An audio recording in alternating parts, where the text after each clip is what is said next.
The statements we're about to show you are from the Holy Quran, and is said to be the official, unchanged, pure word of God, revealed over 1400 years ago.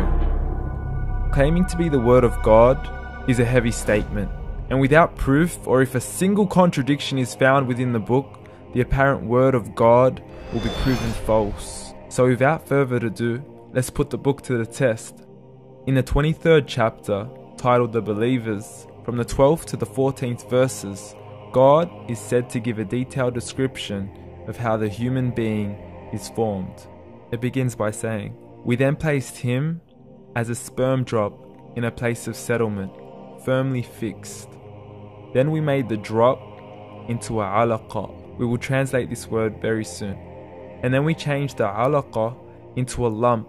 Then we made out of that lump into bones. And then we clothed the bones with flesh. Then we caused him to grow and come into being and attain the definitive human form."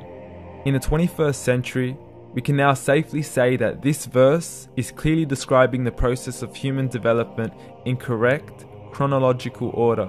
However, what we should be paying attention to in particular is the second stage, referring to the development of the embryo. The specific word used to describe the embryo in this verse is the word alaqa. The word alaqa, when translated into English, can mean three separate things. Firstly, a blood clot, or to be suspended, that is to be hanging or clinging to something, or thirdly and finally, a leech. Now, all three definitions don't come anywhere near what we perceive to be the human embryo.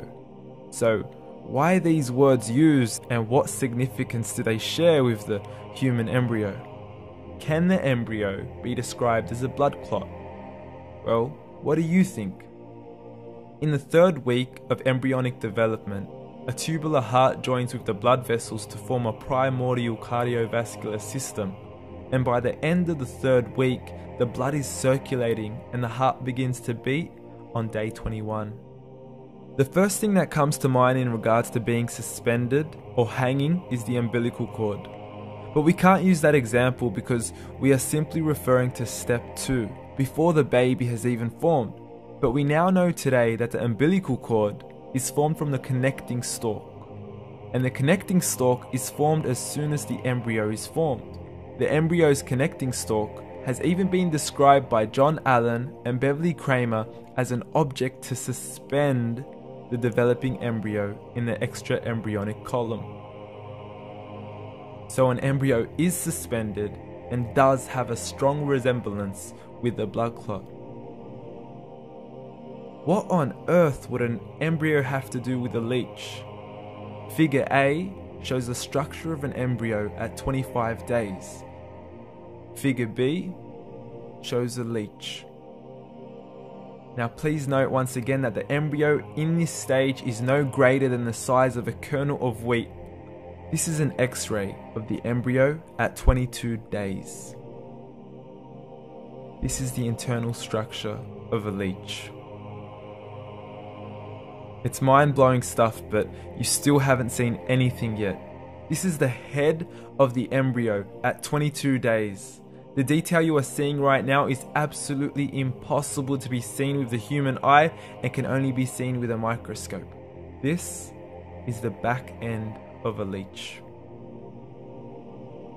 There's no other words used to describe this other than mind-blowing. The pictures we have shown you are impossible to be seen with the human eye or even to be predicted by the human mind. Once again, the verses we have shown you were revealed over 1400 years ago to a man who couldn't read nor write. Are these the words of God? Descriptions of the human embryo in the Quran cannot be based on scientific knowledge in the 7th century. The only reasonable conclusion is that these descriptions were revealed to Muhammad from God, from God, from God, from God.